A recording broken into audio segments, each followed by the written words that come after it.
Ore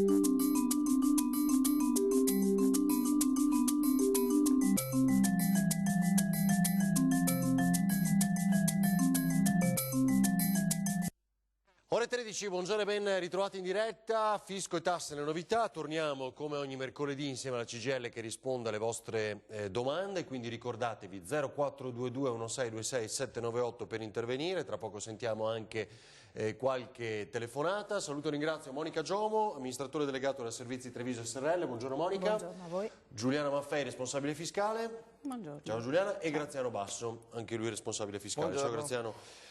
Allora, Monica, settimana scorsa abbiamo lanciato l'appello anche sul fatto che ricercate personale, se vuoi ricordarlo, se no introduciamo un po' anche i temi di questa giornata? Sì, volentieri. Allora, noi siamo qua, siamo a novembre, siamo a autunno e siamo in una stagione che per noi comincia un po' ad essere fitta di impegni, perché stiamo naturalmente già lavorando per l'avvio della prossima campagna fiscale e quindi per quello che sarà un periodo molto intenso per la compilazione delle dichiarazioni reddituali. Stiamo monitorando e tenendo costantemente sotto controllo così le normative, come cambiano, dal lato fiscale naturalmente il testo unico che è materia basilare per poter poi agire e naturalmente dare a coloro i quali si appoggiano alla nostra struttura tutte le informazioni inerenti appunto a detrazione, deduzioni, cosa cambia e le novità che poi impatteranno per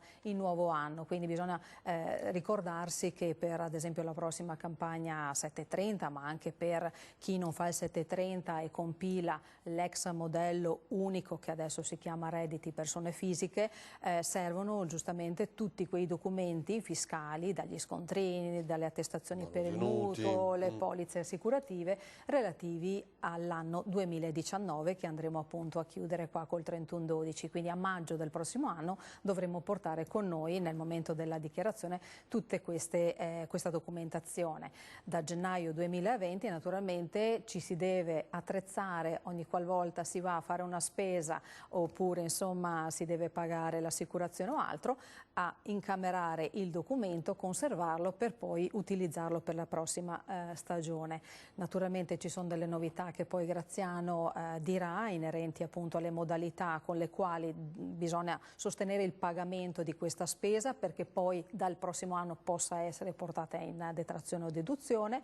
E cosa dire? Noi chiaramente per fare tutta questa grande attività e dare questo nostro servizio appunto a tutti i cittadini prepariamo insomma del personale ad hoc perché sia in grado di svolgere al meglio questa attività. Ecco perché ci siamo rivolti anche tramite Antenna 3, abbiamo chiesto un ulteriore canale di comunicazione proprio per promuovere promuovere questa raccolta di questi CV di tutti coloro i quali hanno chiaramente insomma dei requisiti che attraverso appunto anche il nostro sito www.cgltreviso.it si trova un elenco dettagliato insomma di informazioni sia sui percorsi di formazione, esattamente sui corsi di formazione. Io sottolineo il fatto che è una grande opportunità di lavoro prima di tutto perché naturalmente insomma è un'occupazione seppur a tempo determinato, purtroppo noi siamo vincolati dalle norme istituzionali che ci vincolano a predisporre dei contratti naturalmente a tempo determinato, ma cerchiamo chiaramente di venire incontro a quelle che sono così le esigenze anche lavorative delle persone, creando un tempo sufficientemente congruo a far sì che appunto chi partecipa prima ai percorsi di formazione e poi all'assunzione aggiungere quanto è necessario per poter poi godere della NASPI e quindi insomma dei periodi. Senti, insomma. Monica, ma voi, e quindi cgltreviso.it hai detto il sito? www.cgltreviso.it, c'è la pagina dedicata al CAF dove appunto si trovano tutte le informazioni. State leggendo anche voi ovviamente tutto quello che emerge dalla possibile manovra, le possibili modifiche, i cambi, no? Sì, quando tu parlavi infatti, di scontrini mi sono venute in mente un po' di cose di questi giorni, poi sulla cedolare secca invece dice no, sì, che è sembra, altro tema che poi infatti, voi esattamente. seguite, non c'è Sì, no, infatti, nulla che cambi. no, almeno infatti, quello che abbiamo. però direi che magari poi appunto Graziano entrerà nel merito. Come sempre quando si leggono delle informazioni sui Bisogna quotidiani aspettare. o insomma anche tramite appunto le emittenti televisive, abbiamo già ricevuto delle telefonate naturalmente sulle detrazioni facciate, no, facciate scontrini, e insomma le cose che si sentono Cioè tu risultano dici cosa? di Il pagamento col interesse. bancomat? Sì, che vi esatto. chiedono già? Sì? Anche oppure, insomma, Cashless. oppure anche le facciate, insomma le detrazioni che riguardano le facciate sembra che sia un tema gettonato perché E molti... cioè qual è la facciate? Ecco, magari Graziano entra già nel vivo e quindi... Allora, pare che vogliono dare un bonus ulteriore rispetto alle normali spese di ristrutturazione per quanto riguarda le facciate. Sì, ho capito. Siccome la detrazione ordinaria del 50% o 65% qualora si voglia fare il cappotto, potrebbe essere il cappotto esterno dell'abitazione, pare che vogliono dare questo bonus facciate e si possa ottenere anche solo con la dipintura esterna e la dipintura delle ringhiere dell'immobile. Cioè che arriverebbe, si potrebbe usufruire del bonus già solo ridipingendo? Sì, pare così da quello che si legge da questi primordi di detrazione, come stanno gestendo la cosa. E la cosa molto interessante che ha allettato, il clamore è dettato dal fatto che la percentuale di detrazione è il 90% della spesa. Accidenti. Per cui È tanto? cioè, incentiva non poco questa cosa. Tantissime telefonate. E le telefonate arrivano, l'unico problema è che mancano innanzitutto tutti i decreti attuativi, tutte quelle cose che sono conseguenziali, i chiarimenti e tutte queste cose, anche perché bisogna capire come si interfacciano con le detrazioni esistenti. Non ho citato a caso il cappotto della casa, perché se io vado a fare un intervento sulle pareti verticali degli immobili, ho una detrazione diversa. ho una detrazione che può rientrare nel 65% o nel 50% perché è un risparmio energetico a seconda che rispetti o meno determinati limiti di risparmio energetico. Per cui la dipintura, che è la parte del finissaggio, la finitura dell'intervento, posso metterla al 90% o viene attratta, assorbita, come si dice in gergo tecnico, dall'intervento originario, per cui mi rimane il 65%. Altrimenti devo fare prima il cappotto, aspettare qualche mese e poi ridipingere. Ma tenendo conto che il bonus facciate è solo nel 2020, è conseguenziale, accessoria, bisogna capire tutte queste cose nell'attuazione della norma. Poi naturalmente, sicuramente il pagamento deve essere tracciabile col bonifico, sicuramente, perché rientra in tutte le agevolazioni, e conseguentemente lo scalpore è il 90% della spesa. Cioè, Spendo 10.000 euro, 9.000 tornano indietro in 10 anni, per carità, però insomma sono 9.000 euro. Questa devo ammettere che me l'ho persa, perché poi quella delle facciate Almeno così da come si leggono i vari sviluppi da ottobre a ieri, che titolava il Sole 24 Ore, che spiegava nella sezione del condomini, spiegava questa cosa abbastanza bene. Da come è gestito il tutto, insomma 90% di rimborso anche se in 10 anni. Certo. Allora 0422 16 26 798, ve lo ricordo ancora. Giuliana, che diciamo oggi che hai portato gli appunti quelli sbagliati, adesso Sì, lo posso ho dire. un foglio bianco, però mi sembrava brutto. È tutto in stare testa, con le mani non in c'è mano. problema. Esatto. No, Il foglio bianco è una cosa, sai, che negli ultimi anni in politica funzionava, negli ultimi decenni. Vabbè. No, le novità, io sono sempre quella che parla di ISE, perché è la mia materia fondamentale, principale. Allora, anche l'ISE non ci annoia mai. Diciamo che col nuovo anno c'è una novità grossa per quel che riguarda l'ISE, ok? Quindi dal 2020 i soggetti che faranno l'ISE prenderanno a riferimento i patrimoni immobiliari al 31 dicembre del 2018, quindi di 2 anni precedenti, e anche i redditi. Se un soggetto oggi viene a fare l'ISE, ok? Invece i patrimoni che prende a riferimento immobiliari sono quelli del 31 dicembre del 2018 e i redditi invece sono quelli del 2017. Dal prossimo anno redditi e patrimoni saranno quelli. Quindi i patrimoni che hanno dichiarato adesso saranno gli stessi che dichiarano nel 2020. Cioè li fanno 2 volte. Sì. Non è una cosa da poco, perché io vado a vedere... Infatti, la dobbiamo ricordare nel corso della trasmissione, poi la spieghiamo meglio. Sì, no, è una cosa importante, perché allora nel decreto è scritto questo, perché tutti i colleghi continuano a dire ma siamo sicuri che sia così? Nel decreto è scritto questo. nel DL 34 di settembre. Sembra una cosa, sì.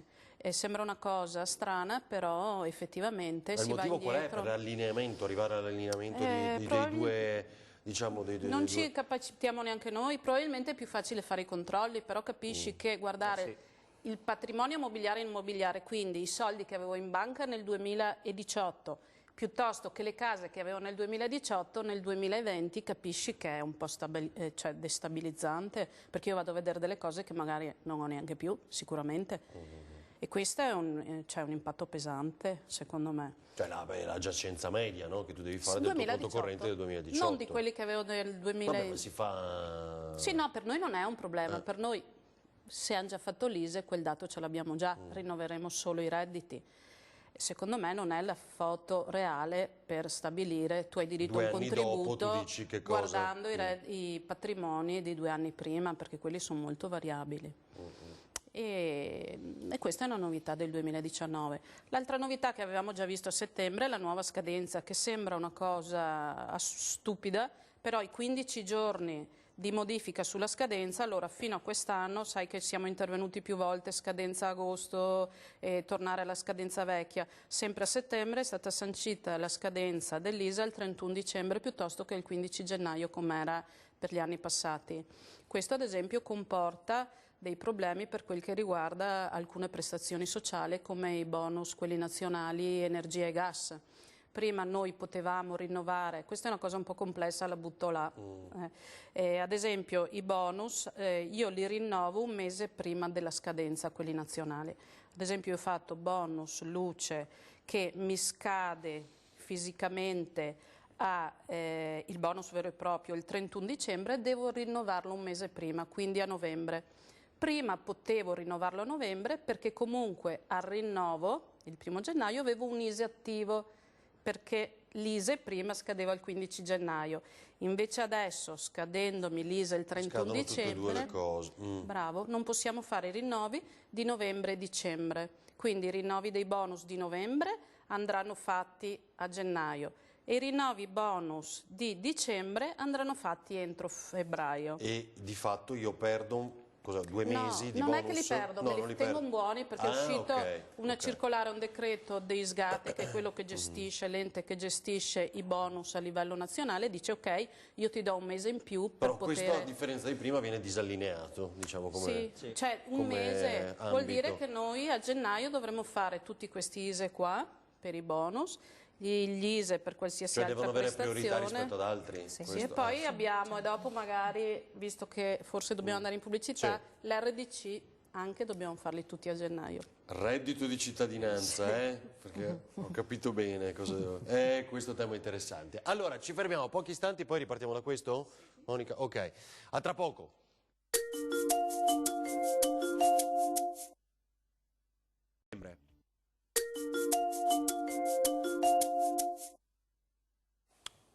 Ore 13, torniamo in diretta insieme al CGIL risponde, ancora vi ricordo 042216269798, Monica durante la pubblicità discutevamo proprio di questo, legato alla ricerca anche di personale in questo periodo da formare e dicevi tu, siccome Giuliana ha citato il reddito di cittadinanza, anche su questo fronte potrebbe aggiungersi una parte di formazione per queste persone, cioè... Esattamente, allora noi chiaramente che non svolgiamo solo il servizio di compilazione delle dichiarazioni reddituali, ma offriamo ai cittadini tantissimi altri servizi, tra questi parlavamo appunto adesso con Giuliana di ISEE, reddito di cittadinanza. Ci sono momenti dell'anno all'interno dei 12 mesi in cui per esigenze normative come appunto il rinnovo dell'ISEE della DSU a gennaio la nostra squadra composta da X numero di dipendenti non è sufficiente per far fronte alle richieste di tutti coloro i quali hanno bisogno di rinnovare la DSU.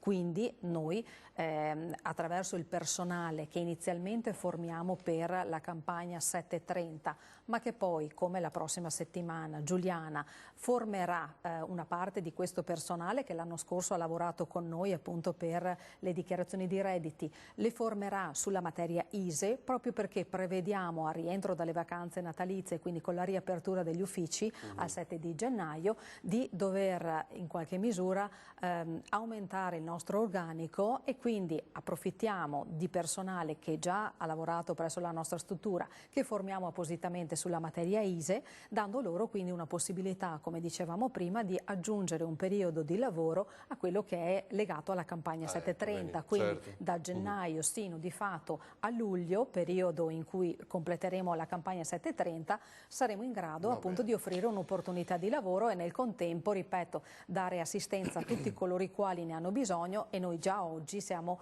in grado chiaramente di fissare l'appuntamento per chi desidera prendersi per tempo e fissare un appuntamento su gennaio. Subito, per quanto riguarda le cittadinanze, che ora ricordiamo. Allora, vediamo chi c'è a casa. Pronto, buongiorno.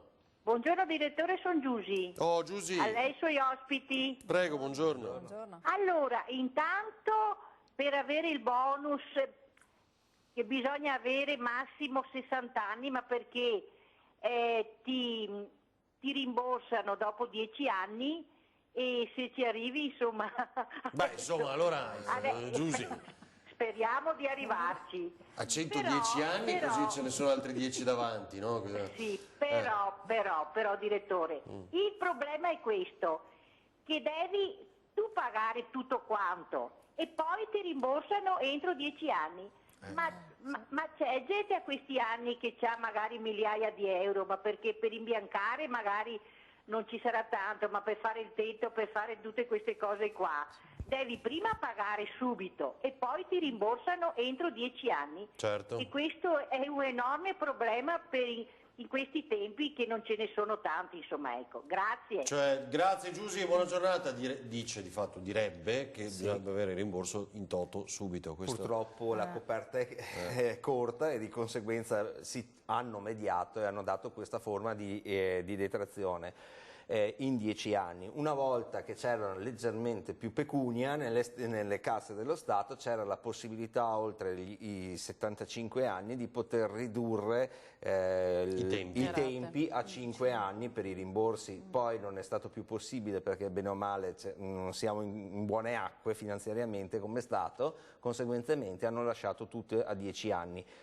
Io direi che però piuttosto che niente è meglio piuttosto, tanto più che queste detrazioni, nel malaugurato caso, ma nel suo caso signora Giusy, che l'intestatario delle spese dovesse passare a miglior vita, possono passare agli eredi che se mantengono la detenzione del bene, per cui siccome la detrazione segue il bene solitamente, anche gli eredi che subentrano in posto allora possono continuare a godere della detrazione a determinati requisiti. E in quota piena, cioè Perché viene ridotta perché passa. Certo, le annualità residue tranquillamente con determinati requisiti che si verificano al momento. Chiarissimo. Allora, adesso prepariamo altre telefonate, 0422 106 798. Allora Giuliana, illuminaci sul reddito di cittadinanza, cosa succede? No, reddito di cittadinanza, sempre ricollegandoci alle scadenze di inizio anno, per non avere il contributo, chi percepisce, perché noi ne abbiamo fatti circa 3.400, che sono un bel numero, su 3.400 meno della metà hanno diritto al contributo. Tu dici come CAF Treviso, come noi, CAF, avete fatto CGIL di Treviso, Treviso, 3.400. 3.400. Di questi 2.700 in realtà hanno diritto? No, la metà. 1.500, 1.600, meno della metà. Mm. Queste persone qua, per poter avere la continuità del contributo, di questo assegno che gli viene corrisposto mensilmente, devono fare l'ISEE, rinnovare l'ISEE entro gennaio, se no gli viene sospeso. E quindi noi ne abbiamo un 1.500-1.600. Stai parlando di chi ha fatto la richiesta nei mesi scorsi, E già lo percepisce, già, sì. Deve rifare... Sì, entro gennaio, se no gli viene sospeso. Perché come si dice, l'INPS verificherà intorno al 20, intorno al 20-25. Qual è la situazione? Vedono se tu al 30 avevi un ISEE già rinnovato, attivo, in essere, ti continuano a corrispondere il contributo nel mese di competenza. Se no te lo sospendono. Adesso io non so se fino a quando lo fai. Per il momento non è chiaro se ti danno tempo, 1 mese, 2 mesi o 3 mesi per farlo. perché la sospensione non è eterna, che io lo faccio a settembre-ottobre. Penso che saranno quei 2 o 3 mesi come era prima per la social card piuttosto che per il REI. Questo è un nodo importante, no? Se sei d'accordo lo ripetiamo. Intanto la telefonata, pronto? Buongiorno. Buongiorno carissimo. Allora, io vorrei sapere una cosa.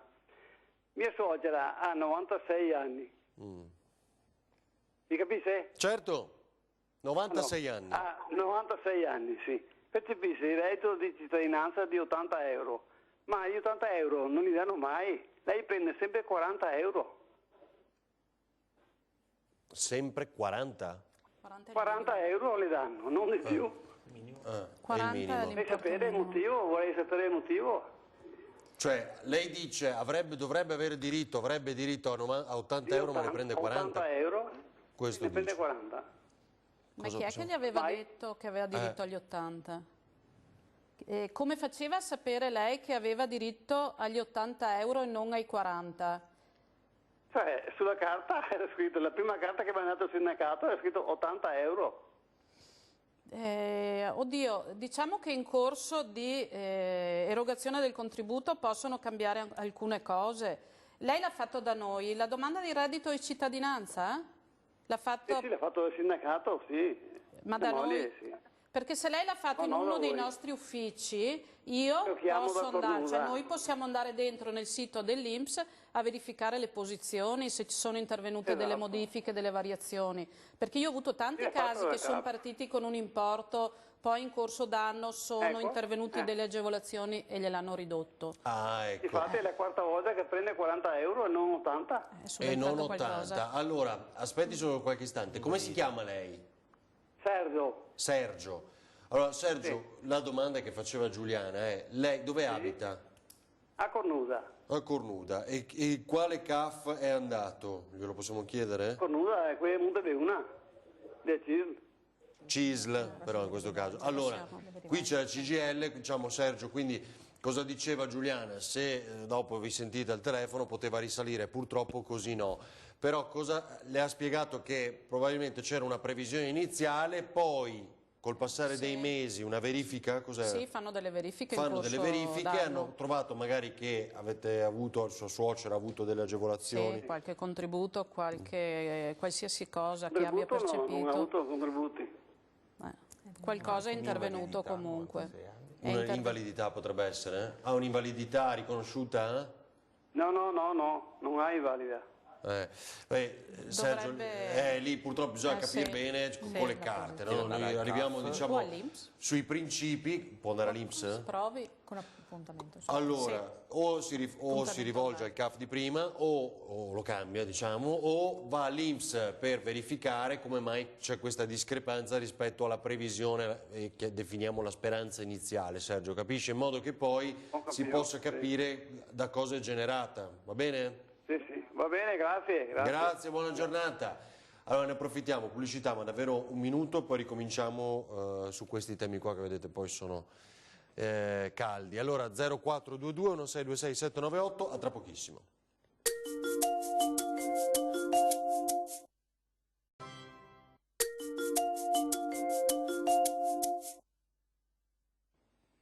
Ore 13, torniamo in diretta, allora ancora vi ricordo 0422 1626 798, flash dunque Giuliana, ricordiamo questo punto che è importante per il reddito di cittadinanza. Sì, rinnovare l'ISEE entro gennaio se vogliono mantenere la continuità del contributo che percepiscono, questo è molto importante. Possono, come diceva Monica, già prendere adesso appuntamento perché essendo che avremo un'affluenza molto alta a gennaio-febbraio è meglio che prendano già appuntamento. Perché sennò poi ci si... Ho scoperto una cosa, che seguito le partite IVA, possiamo dirlo fino adesso, diciamo, fiscalmente.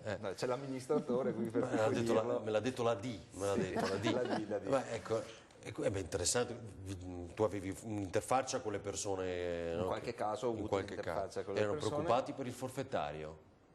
che poi è stato Insomma, salvato. sì, le domande sono arrivate tante persone hanno chiesto i nuovi requisiti, se c'erano delle modifiche, se uscivano o restavano nel regime, più che altro erano preoccupati dal fatto che ci fossero delle clausole vincolanti tipo aver lavorato o quant'altro, che erano delle clausole che li avrebbero fatti uscire dal regime agevolato.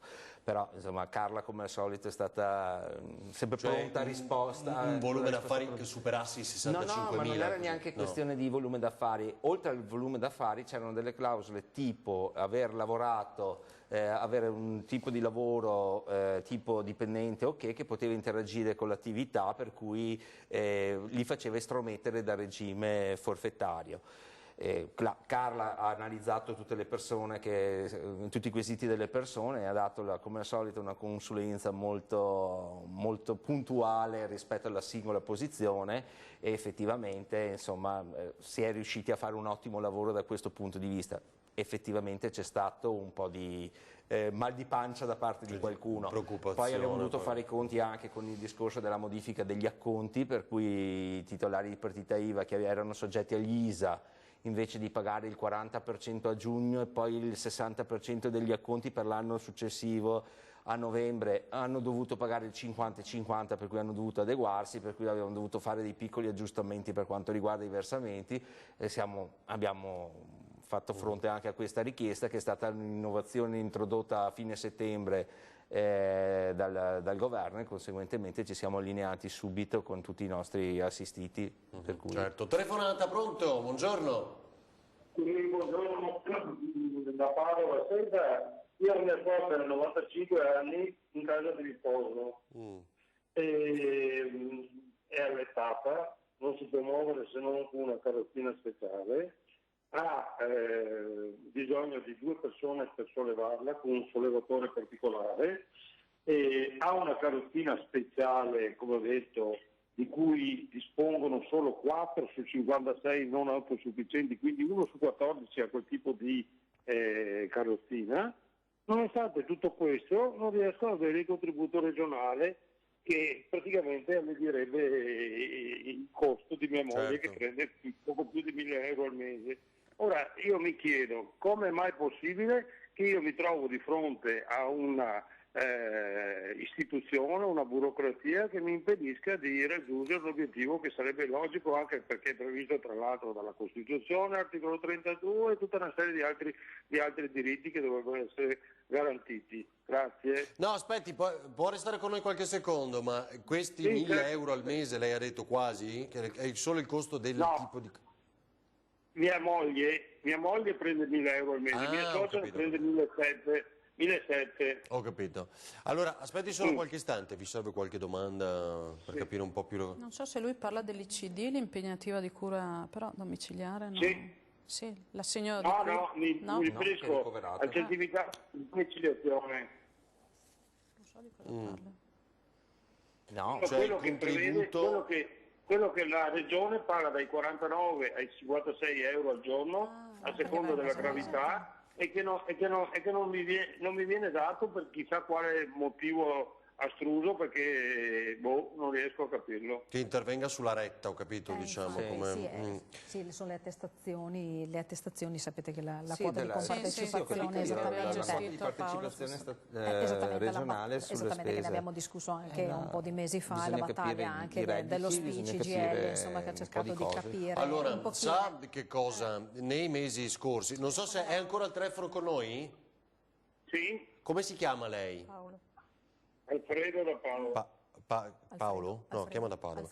Ah, ok, Alfredo, allora, perché noi abbiamo parlato varie volte in questi mesi, coinvolgendo anche l'assessore Lanzarin, il governatore Luca Zaia, no? Io non so se si ricorda, proprio perché con Paolino Barbiero, lo SPI-CGIL, c'era una raccolta firme per dire attenzione, bisogna fare una nuova legge sulle IPAB, eccetera, eccetera, e poi fare la stessa cosa che si è fatta in Emilia Romagna, cioè che ci sia una uguaglianza, ecco, che siano tutte uguali da casa di riposo ad altra casa di riposo, l'agevolazione cui, giusto Monica, sto dicendo una cosa giusta mi pare, no?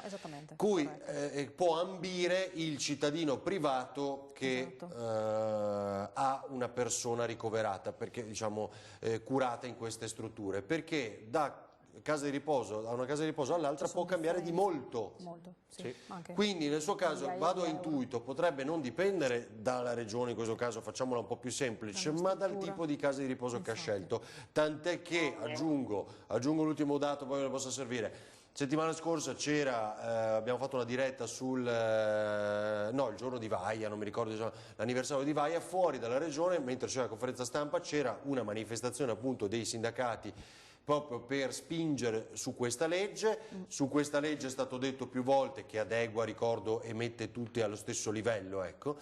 La regione, siccome è in attesa da diverso tempo, ha detto è pronta, ma non sappiamo se applicarla adesso, mi pare, prima del voto o meno, anche perché ovviamente poi creerebbe magari delle, non so come dire, un po' di... Allora, non è così, per un semplice motivo che dipende dal assistente sociale, dal nucleo di valutazione cosiddetto VMD SVAMA, che tengono il punteggio talmente basso che mia suocera non riesce, nonostante che abbia tutte le patologie. Se pensi che addirittura ha l'indennità di accompagnamento dal 2007, e questi qui non ne tengono conto, cioè il 100% di invalidità del 2007, ipovedente dal 2018, ha tutta una serie di patologie. Però secondo me sono i criteri del tipo di casa di riposo, non so se sbaglio, dico... No, guardi, secondo me no. È vero o no? Perché la casa di Invece, riposo Alfredo, secondo me temo di non sbagliarmi tanto, cioè, perché io, seguendo anche questo dibattito negli ultimi mesi, ho capito che potrebbe essere lì il nodo. I punteggi della SVAMA sono uguali per tutti, infatti. perché io ho visto i modelli SVAMA, Sì, infatti. gli indico Infatti ricordo. ipovedente, quel che è il punteggio è Bravissima, fisso, esattamente. quindi non è C'è a una discrezionalità, secondo No. me. Secondo me è giusto quello che È dice. l'istituto presso la quale Perché non può ricoverate essere a che le valuta in maniera discrezionalità, la diversa. SVAMA è uguale per tutti. Cioè c'è, chiamiamolo così, tristemente, un tabellare, no? Quindi Esatto, quello fa sì, fede sì. per tutti, e se lei dice questi sono i criteri che ha mia suocera, Alfredo, quello deve essere riconosciuto. Poi dipende l'extra o altro, diciamo, che ogni casa di riposo riconosce su altri punti. Ecco, questo l'ho fatta semplice, io credo che... Io prendo nota di questa vostra valutazione, anche se ho i miei dubbi. Comunque io vi ringrazio e poi farò le... Posso fare guardi i documenti di sua suocera e si rivolga a un altro istituto per fare una verifica. Posso fare un suggerimento di questo tipo? La cosa più semplice che farei io, no? Per verificare le due ipotesi, e dopo trarrà le conseguenze, ma ci faccia sapere, insomma, perché è anche interessante, va bene? Vi ringrazio, comunque ho scritto alla dottoressa Lazzarini. Esatto, l'assessore regionale, ha fatto bene. Lei conosce il tema perché ne abbiamo discusso appunto tante volte, e questo è uno dei vulnus. Nel caso mai si rivolga allo SPIS e a questa... Ah, ecco, esatto, dice Graziano di parlare con lo SPIC CGIL, anche perché proprio segue queste tematiche. Grazie Alfredo, buona giornata. Dove siamo arrivati? Monica, cos'altro dobbiamo ricordare? Sì, magari I bonus? Sì, ricordiamo velocemente che comunque oltre all'RDC appunto di cui ha parlato Giuliana adesso, noi predisponiamo le domande per tutti coloro i quali stanno all'interno di una soglia ISE stabilita da alcune organizzazioni, vedi ad esempio Ascotrade, piuttosto che Savno, piuttosto che per quanto riguarda l'acqua, ATS e Piave Servizi. Ci sono degli sconti che possono essere goduti dai cittadini direttamente attraverso le proprie bollette o fatture, insomma, qual si voglia dire, e questi sconti sono ad oggi vigenti, ma magari Giuliana, insomma, può dare delle indicazioni rispetto alle loro scadenze, ma quello che le organizzazioni sindacali, in particolare la CGIL con CISL UIL, si stanno adoperando entro questo mese, cercando di far mantenere la continuità e quindi il proseguo anche per il 2020 dell'applicazione di questi sconti attraverso, diciamo, una sorta di insomma, patto tra virgolette con appunto queste formalizzato, certo, chiaramente, certo. Ma per noi l'importante è poter dare il servizio e quindi dare l'opportunità a tutti coloro i quali si rivolgono già dai primi di gennaio nel poter godere di questi sconti, e senza attendere naturalmente proprio la predisposizione dell'atto formale e quindi dell'accordo tra ad esempio le organizzazioni Ascotrade piuttosto che interessavano, o MOM, come mi ricordava prima eventualmente Graziano, insomma, per quanto riguarda Treviso. Sono tutti contributi e piccole somme, tra virgolette piccole, che possono giustamente dare un contributo a quello che è il bilancio familiare. Sì, tutte le famiglie che non solo ai pensionati ma anche a famiglie con single piuttosto che bambini o via dicendo, insomma, possono goderne, quindi è giusto, insomma, che tutti sappiano di questa possibilità. Telefonata, pronto? Buongiorno. Sì, buongiorno, sono Francesca e saluto tutti voi e i voi suoi ospiti. Grazie Francesca, a lei, prego. Buongiorno. E niente, io sono molto arrabbiata, volevo sentire anche l'opinione dei suoi ospiti. Allora, io e mio marito siamo in procinto di acquistare la nostra prima casa e avevamo valutato di non accedere a un mutuo pensando di prelevare i nostri TFR e fondi pensione. Bene, a conti fatti... Signora, in questo momento bisogna fare mutuo, scherza? Mutuo assolutamente. Sì, quando troveremo i tassi come adesso? Mutuo assolutamente. Sicuramente, perché noi ci stiamo muovendo in questo campo, però tenga presente che a 50 anni e più io volevo rimanere tranquilla. Abbiamo provato anche a optare per questa situazione, no? Per non avere un mensile da pagare. Allora, quindi certo, mutuo il più lungo possibile. Sì, vabbè, comunque in ogni caso, guardi, questo non è il punto, la mia perplessità sta qui. La tassazione del 23%, con la tassazione del 23% siamo costretti a fare appunto il mutuo perché non siamo scoperti per una parte della cifra per l'acquisto. Sì. Tenga presente che mio marito quest'anno di IRPEF lascerà allo Stato circa 5.730 prendendo una busta paga di 1.400 euro l'anno, al mese. Io invece 2.850, quindi abbiamo già quasi 8-9 mila euro di tassazione di IRPEF. Ecco. Allora, io dico, ma noi lavoriamo solo per pagare le tasse e oltretutto paghiamo le tasse, il 23% di tassazione su soldi messi da parte con tanto sudore, appunto, o per adottare i figli o per avere una vecchiaia più tranquilla, perché mi sto comprando la casa per avere una vecchiaia più tranquilla. Ma io dico, ma non è da usurai avere tutte queste tasse? Cioè, non so, insomma, lavoriamo. Però e aspetti, basta. Francesca, secondo me perché sull'acquisto, Graziano, volevi dire cosa? La tassazione del TFR e la tassazione del fondo pensione. Allora... Metto giù o... No, resti con noi Francesca, resti con noi. La tassazione del TFR è il 23% perché è l'aliquota minima dello Stato che viene applicata. La tassazione del TFR, quella è solo l'acconto, glielo dico molto tranquillamente, perché quando ci sarà il fine rapporto presso quell'azienda presso la quale lavorate, ci sarà la tassazione definitiva. Siccome è un reddito pluriennale, perché il TFR è costituito da una rata di stipendio accantonata all'anno più o meno, esatto. Ok? Fino al 1982 modello Vanoni più o meno, questo reddito veniva messo a tassazione ordinaria, ovvero sommato ai suoi redditi, per cui se lei quest'anno prende, o meglio l'anno scorso aveva preso il TFR, veniva sommato sul reddito ordinario e pagava uno sproposito perché mi saltava 3 o 4 scaglioni o 2 scaglioni a seconda dell'entità del denaro che prende. Per quanto riguarda il TFR, i fondi pensione, il 99 su 100 Cioè faceva cumulo, faceva cumulo capito. con il reddito ordinario dell'anno. È chiaro. Dopo l'82 è stato messo come tassazione separata, nel senso che viene presa la tassazione degli ultimi 5 anni e viene fatta la media matematica della tassazione e applicata quella sulla tassazione definitiva del TFR, togliendo i soldini delle anticipazioni che lei va a chiedere, perché intanto deve garantire almeno il 23% che è l'aliquota media applicabile, perché non sono in grado di determinare l'aliquota superiore o inferiore più avanti. Okay. Quando si va a conguaglio eventualmente si ha il maggiore debito o il minore credito. Quindi è passibile di conguaglio? Sicuramente quando cesserà la sua attività lavorativa, Sì.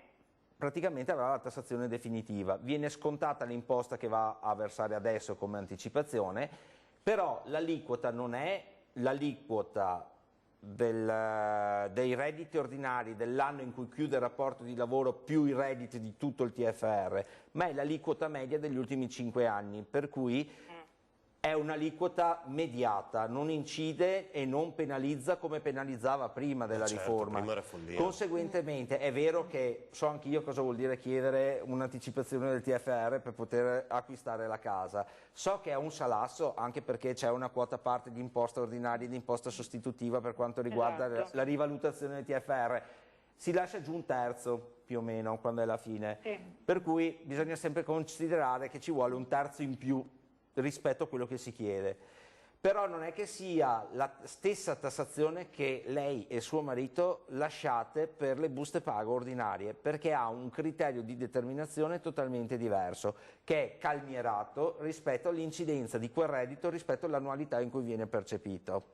Comunque sarà soggetta a conguaglio, nel senso che quando gli verrà erogato l'atto di liquidazione finale del TFR ci sarà la determinazione dell'aliquota definitiva, che se il datore di lavoro e lei non ha altri redditi oltre a quelli del datore di lavoro, sarà quella definitiva, salvo 100-120 euro che possono essere rideterminate per il riconoscimento delle detrazioni o meno.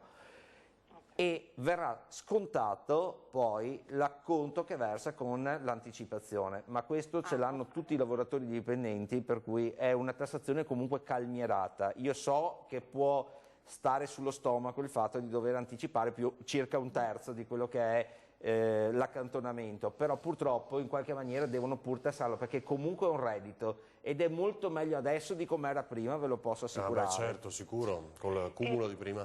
Francesca, tutto chiaro? Posso chiedere l'ultima cosa? Mio marito a settembre dell'anno scorso ha chiesto appunto il TFR, che era di 11.000 euro. Settembre, ottobre, novembre e dicembre non ha percepito gli 80 euro di Renzi. Come mai? Allora, non c'erano. no, beh, questo bisognerebbe verificarlo, perché quello non incide sulla determinazione del bonus Renzi. Sarebbe il caso di verificare se c'è stato un qualche cosa che è intervenuto all'interno delle buste paga. Lei di che zona è? Scorzè. Potrebbe eventualmente con le buste paga andare a vedere in CGIL se per caso, o a Mogliano anche, se le è comodo, può andare a vedere un attimo quella che è la sua posizione, come mai, con le buste paga, come mai questa cosa è praticamente però non c'entra uno con TFR, insomma, eventualmente aveva fatto anche dichiarazioni di redditi suo marito? Sì, certo, facciamo il modello unico io e lui. Ok, bisognerebbe anche rivedere con il modello unico l'entità del reddito e il perché mi sovviene un dubbio che se ha fatto degli straordinari ha raggiunto il tetto massimo e gliel'hanno messo a conguaglio.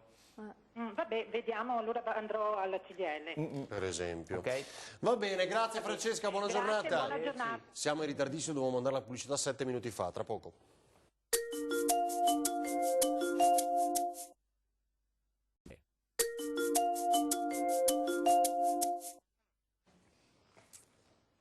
Torniamo in onda, allora, non so se avremo tempo, ma proviamoci a sentire ancora telefonate, 0422 1626 798. Cosa resta allora, Monica? Il tema scontrini? Sì. Per spiegare meglio, cioè? Allora, con la nuova finanziaria pare che sia stato introdotto il discorso del cashless, ovvero senza denaro contante praticamente. Allora, non bisogna prendere paura più di tanto, però per vedersi riconosciute le detrazioni dal 2020, per cui le spese che andremo a sostenere dal 2020 dovrebbero essere fatte strisciando il bancomat sostanzialmente. Sono escluse solamente i ticket che paghiamo alle macchinette dell'ospedale o nelle cliniche convenzionate e gli eventuali acquisti di farmaci, perché sono già certificate, sono già tracciabili perché hanno il codice fiscale. Mentre per quanto riguarda... Devo esibirlo però, cioè, sì, questo devo esibirlo, continuarlo come... ad esibire per l'acquisto dei farmaci, dei Cioè tu dici bisogna pagare col bancomat quali tipo di spese? Allora, se vado dallo specialista privato, che non è, la prestazione non è fatta né da una struttura privata convenzionata né dall'ospedale stesso praticamente o dalla struttura pubblica, devo pagare con bancomat. Vado dal dentista, dovrei pagare con bancomat. bancomat deve essere tracciabile, perché poi io quella spesa possa portarla in detrazione l'anno 2021 per il 2020. Tutte le spese che vado a sostenere per i pagamenti, tutte le detrazioni che ho nella dichiarazione dei redditi, se pago anche, che ne so, le spese per attività sportiva dei ragazzi, dei figli, dovevo pagarla col bancomat per vedermela riconosciuta. Praticamente tutte le spese riconosciute dall'articolo 15 del TUIR che citava prima la Monica. Ovvero tutte le spese per le quali io posso usufruire della detrazione o deduzione in dichiarazione dei redditi, devono transitare tramite un pagamento elettronico, per cui senza praticamente molto importante questo, ricordatevelo. Altra cosa molto importante che stiamo riscontrando è che chi sostiene spese all'estero, per esempio, sarebbe bene che fossero tracciabili, perché sennò l'agenzia può fare presunzioni strane. 2, le fatture che vengono rilasciate devono contenere perlomeno i requisiti delle fatture italiane, codice fiscale, la tipologia di prestazione eseguita, tipo se vado dal dentista in Croazia senza demonizzare nessuno, devo guardare che la fattura che mi viene rilasciata abbia gli stessi requisiti, ovvero ci deve essere il nome del dottore che ha eseguito la prestazione, perché se no non viene riconosciuta in Italia. Deve essere tradotta in italiano, deve essere tradotta in italiano, se è inglese, francese, spagnolo, può essere fatta la traduzione da me stesso e firmo la traduzione. Se invece sono le altre lingue tipo il croato, esatto, deve esserci la traduzione giurata. Si sono attrezzati i croati perché fanno praticamente la fattura già in italiano, perché sono di matrice italiana. E perché hanno un bel giro di clienti, questo lo sappiamo molto bene. Però per esempio è molto importante questa cosa, perché sostanzialmente di solito chi fa l'odontoturismo, che va praticamente in Croazia o nelle zone dell'ex Jugoslavia a farsi le cure dentarie, hanno anche delle cifre da sostenere, per cui sarebbe il caso che pagassero con un pagamento tracciabile, 2 che ci fossero le fatture effettivamente o tradotte o che contengano tutti gli stessi requisiti. La stessa cosa anche se compro dei farmaci su internet, assicurarmi che ci siano i farmaci con la ricetta prescrivibile e che la farmacia online scriva i requisiti in fattura, altrimenti le spese non sono detraibili. Per cui queste spese... No, mi domando se uno che si è rifatto i denti in Croazia poi parla in croato quando torna in Italia. Vabbè, comunque, lo sapevo Monica, lo devo tenerla per me. Vabbè, allora Giuliana, vuoi dire l'ultima cosa, Giuliana, prima di chiudere? No, dei bonus che diceva Monica, cioè una roba velocissima. Le SAVNO che si possono fare, che sono quelle dei rifiuti, fino a tutta novembre e il limite ISE 13.000. Quelle dell'acqua che diceva Monica, Piave Servizi e Alto Trevigiano Servizi devono avere un limite ISE 15.000 e si possono fare fino a fine anno. Ascotrade, che è l'ente distributore dell'energia, del gas, scusa, si possono fare anche quelle fino a dicembre, a meno che non ce le blocchino prima, ma noi andiamo tranquilli, se c'è un ISE inferiore ai 18.000 euro. Quindi queste possiamo gestirle in aggiunta ai bonus nazionali. Fare il bonus nazionale non esclude la possibilità di avere anche queste agevolazioni, e se uno ha diritto al bonus nazionale ha diritto a tutti questi, perché vuol dire che ha un ISE inferiore agli 8.107. Reddito di cittadinanza, quella cosa mi preme perché secondo me è molto importante, rifare l'ISEE giusto entro gennaio, se vogliono avere la continuità. Sì. Monica, a chiusura? Guarda, noi siamo pronti per tutti i servizi, le nostre sedi sono operative fino a Natale, riapriremo poi dal 7 di gennaio, possiamo già fissare appuntamenti anche per il 7.30, lo dico perché così chi vuole e desidera lo può già fare prenotando appunto il giorno magari che gli è più congeniale, e di fatto noi poi avviseremo come fanno tutte le strutture qualche giorno prima, ricordando come promemoria un SMS del giorno in cui hanno l'appuntamento, in modo tale che giustamente la persona non si dimentichi il proprio impegno. Quindi siamo qua. Monica Giomo, Giuliana Maffei, Graziano Basso, ci rivediamo mercoledì prossimo con ore 13 sempre insieme alla CGIL, e poi invece oggi pomeriggio a partire dalle 18.30 i nostri telegiornali, e stasera 20:10 e poi lo sport in prima serata. Grazie, buona giornata.